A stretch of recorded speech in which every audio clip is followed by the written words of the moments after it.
Hey folks, this is Harold Goldberg. I'm a game critic for the New York Times and the founder of the New York Game Awards. And today we're going to reveal the nominees for the 14th Annual New York Game Awards. We're so happy to be here at the Paley Center for Media, despite it being such a cold day in Manhattan. We're going to warm you up with the nominees. And then afterwards, we're going to have an awesome panel. You can find out more about the Game Awards on 120/125 at nygamecritics.com. And we have these awesome voice actors to reveal the nominees. It's Hannah Tell from Life is Strange and Logan Cunningham from all the Supergiant games. So we're proud to have them. And take it away, Logan and Hannah. Enjoy. Thank you, Harold. On behalf of the New York Videogame Critics Circle, we are thrilled to reveal the nominees for this year's New York Game Awards. I'm Hannah Tell. And I'm Logan Cunningham. With so many great indies and AAA games, this will be a super competitive year at the New York Game Awards. So make sure you're following us at NYVGCC on social for more announcements leading up to the event. It's time, Logan. Here are the nominees for the 14th Annual New York Game Awards.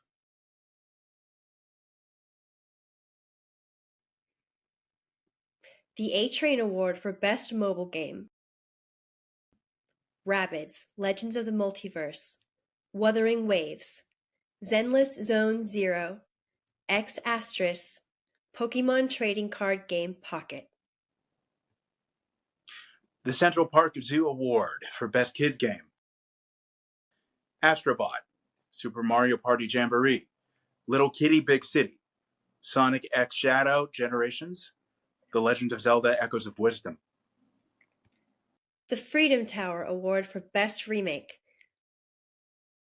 Soul Reaver 1 and 2 Remastered, Silent Hill 2, Paper Mario The Thousand-Year Door, Final Fantasy VII Rebirth, Age of Mythology Retold, Persona 3 Reload. The Statue of Liberty Award for Best World. Elden Ring, Shadow of the Erdtree, Tales of Kinzera, Zao, Final Fantasy VII Rebirth, Kenutsigami, Path of the Goddess, Astrobot, Indiana Jones and the Great Circle, Stalker 2, Heart of Chernobyl.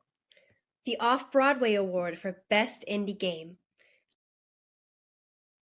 Tales of Kinzera, Zao, Lorelei and the Laser Eyes, Balatro, I Am Your Beast, UFO 50, 1,000 Times Resist, Thank Goodness You're Here, Neva. The Herman Melville Award for Best Writing in a Game. Harold Halibut, Metaphor Refantasia, 1,000 Times Resist, Life is Strange Double Exposure, Phoenix Springs, Indiana Jones and the Great Circle. The Coney Island Dreamland Award for Best AR/VR Game. Thrasher, Batman Arkham Shadow, Umurangi Generation VR, Skydance's Behemoth, Silent Slayer Vault of the Vampire, Shattered. The Great White Way Award for Best Acting in a Game. Abubakar Salim as Zhao, Zuberi, and Griet Echo in Tales of Kinzara, Zhao. John Eric Bentley as Barrett, Final Fantasy VII Rebirth. Hannah Tell as Max Caulfield in Life is Strange Double Exposure. Melina Jurgens as Senua in Senua's Saga, Hellblade 2. Troy Baker as Indiana Jones in Indiana Jones and the Great Circle. Umbra Lee Gonzalez as Kay in Star Wars Outlaws. Wow, I am so honored. Thank you, Critics Circle. Here are the nominees for the Tin Pan Alley Award for Best Music in a Game. Kunitsugami, Path of the Goddess, Life is Strange Double Exposure, Astrobot, Arco, Black Myth Wukong, 1,000 Times Resist. Chumley Speakeasy Award for Best Hidden Gem. Ultros, Vampire Therapist, Mouthwashing, Llama Soft, The Jeff Minter Story, Mars at Midnight, Starstruck Hands of Time. NYC GWB Award for Best DLC. Alan Wake 2, Night Springs and the Lake House. Prince of Persia, The Lost Crown, Mask of Darkness. Elden Ring, Shadow of the Erd Tree. Remnant 2, The Dark Horizon. Splatoon 3, Side Order. Diablo 4, Vessel of Hatred. The Knickerbocker Award for Best Games Journalism. Duncan Fife, Alexis Ong, Grant Stoner, Mason Andrew Hamberlin, Edwin Evans Thurwell, Simone de Roosevelt, and Clayton Ashley. Big Apple Award for Game of the Year. Balatro, Final Fantasy VII Rebirth, Astrobot, UFO 50, 1000 Times Resist, Indiana Jones and the Great Circle, Metaphor ReFantazio, EA Sports College Football 25. Those were your nominees for the 14th Annual New York Game Awards. 2024 was another superb year for games. Congratulations to all of the nominees. We hope you can join us live and in person on Tuesday, January 21st at the SVA Theater in Manhattan for the New York Game Awards. Get tickets at nygamecritics.com. The awards will also be streamed on the New York Videogame Critics Circle's YouTube and Twitch channels, as well as on IGN. Thank you all for tuning in for this year's nominees. Now, enjoy a live stream panel from the Paley Center for Media with the New York Videogame Critics Circle as they discuss the best games of 2024. Take it away, Harold. Man, that was so exciting to see Hannah and Logan reveal our nominees, and I thought that we gave a good props to both indies and AAA games. I'm so excited that we could reveal it for a large audience, thanks to our partnership with the Paley Center for Media. Again, I'm Harold Goldberg. I'm going to introduce our esteemed panel. So to my direct right is Jordan Miner, author of the awesome book, Video Game of the Year. And next to Jordan is Alyssa Mercante, freelancer for so many publications that you love. Next is Giovanni Colantonio from Digital Trends. Giovanni is like one of the hardest working people in video game journalism. And then Ronald Gordon, who is our awesome New York Video Game Critics Circle roundup writer and review writer, and he's been with us since the age of 14 when we taught at the Dream Yard School in the Bronx. So thanks for sticking with us, Ronald. Let's talk about games of the year first. At the New York Times, I primarily write about indies, so I'm not going to talk about indies too much. I will say that I was happy that the EA football game was nominated because it's returned and it's a very tight game. But let's go down the line. What do you think, Jordan? What was a standout for you? A standout for me that was surprising to me, given my own taste, maybe not so much to other people, was Astrobot. Because, I played that pack-in. I thought it was a fine sort of tech demo-ish thing, but people really lost their mind for that in 2020 in a way that I didn't quite understand.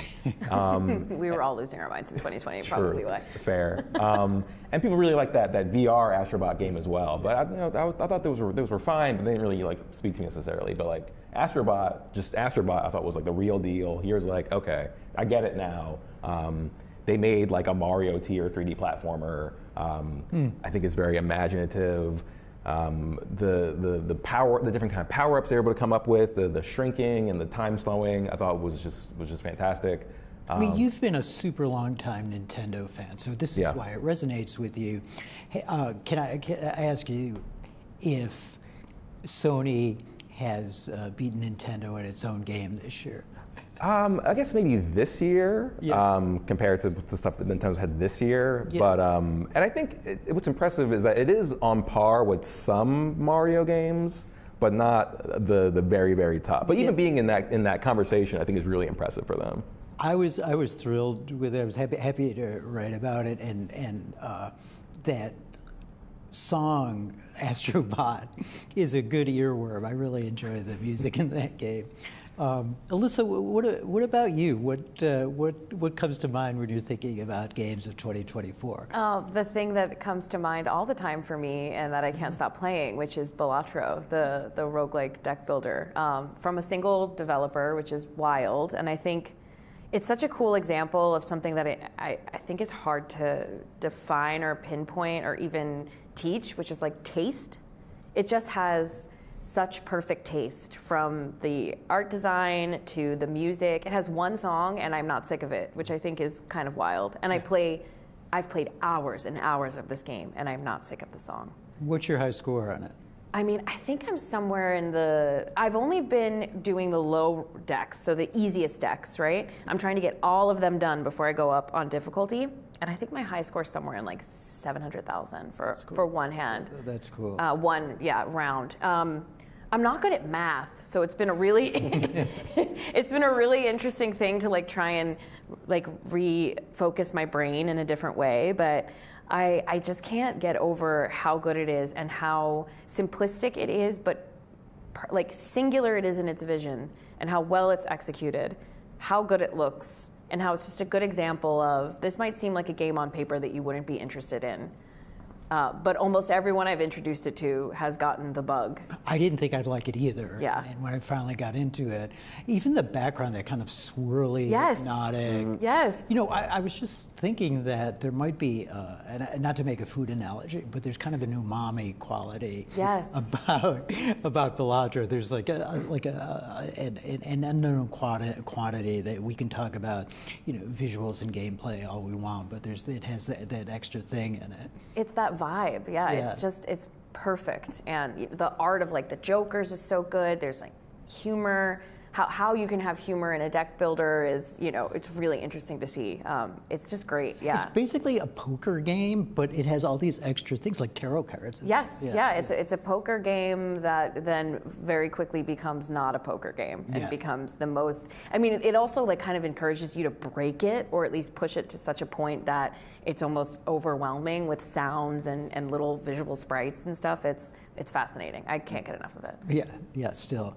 Giovanni, what thrilled you in 2024? Oh my God, the game I've probably thought about the most this year is UFO 50, which for folks that don't know, it's a collection of 50, you know, retro-inspired 8-bit games, and it works on 2 levels for me. On one level, it's just, if we're talking about the pure fun of playing a video game, it's such an ambitious and wonderfully made and eccentric collection of games. Like, it feels like opening up an NES and picking a random cartridge and putting it in and being like, oh, this weird game exists on the NES, that's incredible. But on another level, I think that there's like this meta layer to it that I love, where like it becomes a game about creativity and how innovation and inventiveness comes from limitations and comes from iterating on yourself. Like, there are points in that game where the whole premise of it is that it's a fictional game developer and their library of games, and there are points where you play a game and you're like, that one wasn't that good, but there was a cool idea in there, and then like 5 games later they take the idea and put it in a better game, and you're like, oh my God, you feel this developer getting better at doing this. Right. This reminds me, and it's a weird analogy to make,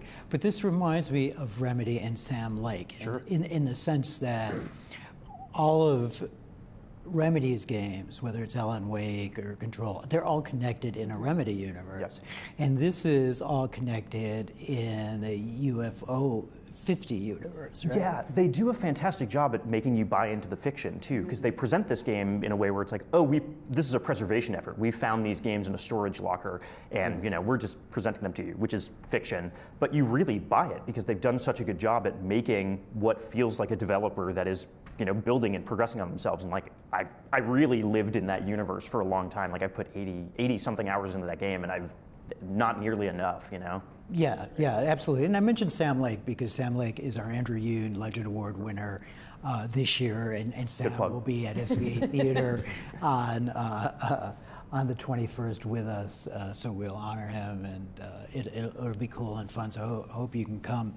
Ronald, you've reviewed so many games for nygamecritics.com this year, but what do you feel is a standout for you?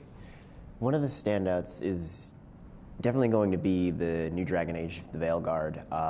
Being a huge fan of Inquisition back in the day, I've played I've played through it so many times that getting ingrained with the universe and the characters and returning to it and seeing a different part of it, seeing characters that I've known now, one of them being like a big bad in Solus, is just, it was a real good feeling to get back in there, to see a different world and see a different perspective. And it's brought like one of my favorite characterizations in Dragon Age to life in the Rook, who, the version I played it, they're very much like a gung-ho, they're a roughhouser, even though they're a mage, and it's like, oh yeah, I'm a mage, but I'm a spell sword, like I will stab you.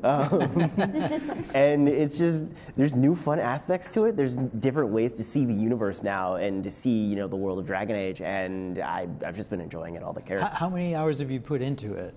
A good 12, but it feels like more because you really, once you sit down, it's like, okay, I'm going to sit down and play a little bit of Dragon Age, and the sun's gone. Right. Yeah.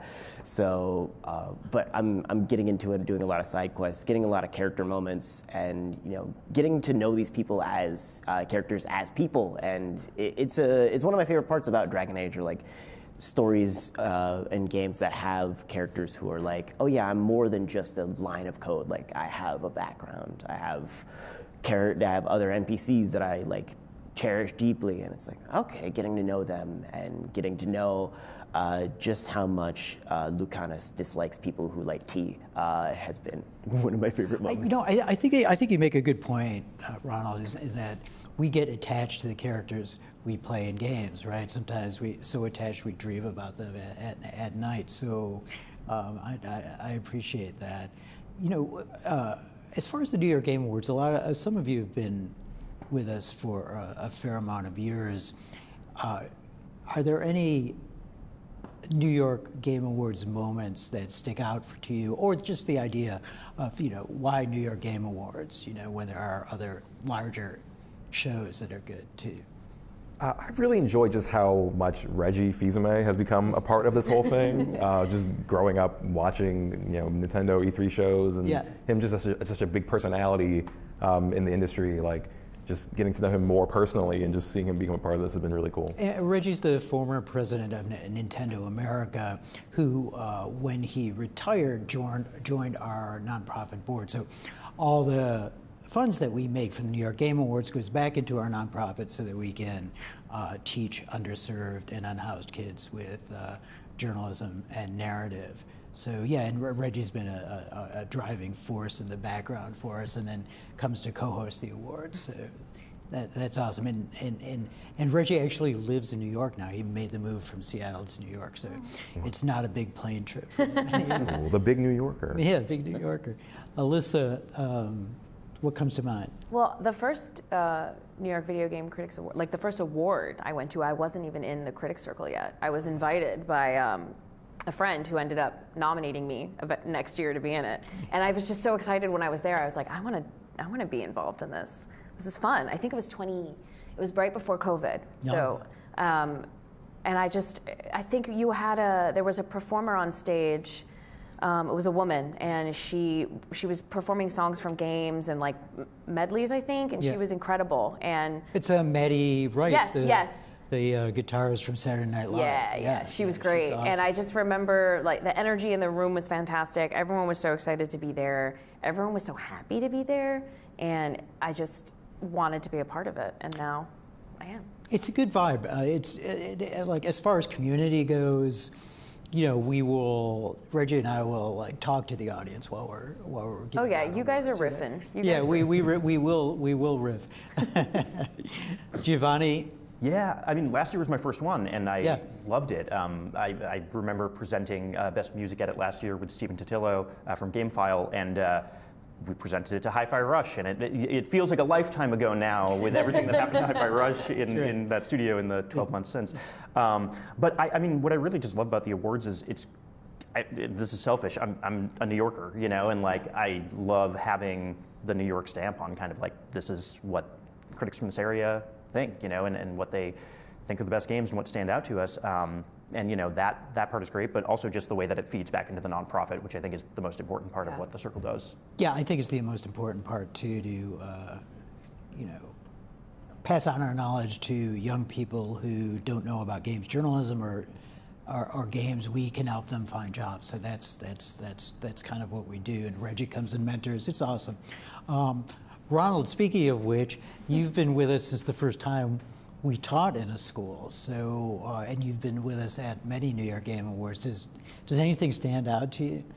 Definitely just the feeling of being there with people of importance. Like, you see the Game Awards and you see Jeff Keighley on screen, in the big stage, and you see all the actors around him, but then he's here as well. Like, he comes here seeing and meeting people such as Todd Howard, Neil Druckmann, Phil Spencer, and now soon to be Sam Lake. It's just the feeling of, New York is a place of importance within the gaming industry, which isn't really highlighted that much, but it's great to just be able to see that.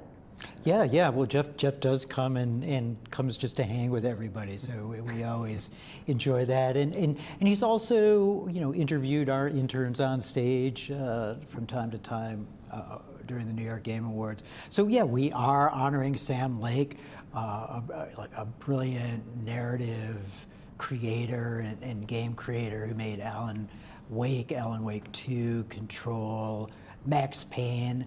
I was walking down the street with Sam Lake to prepare for our award show on the 21st, and people recognized him. Someone yelled out, "Max Payne," right? And his girlfriend said, "Oh my God!" So yeah, he lives in Finland, but is recognized worldwide. So we hope you can come and hang with us on January 21st at the New York Game Awards. And you can get tickets at nygamecritics.com. I think our VIP after party is sold out, but it's still going to be awesome in the theater, so do join us. I want to thank the Paley Center for Media for hosting us, and I would suggest that everyone in the New York area come to Paley GX, which is an awesome game center within the museum here. They do it right. They'll have a Fortnite competition and a Madden competition very soon, so go to their website and check it out. And again, thanks to our esteemed panel here, and we will see you at the New York Game Awards on the 21st. Thank you so much for watching.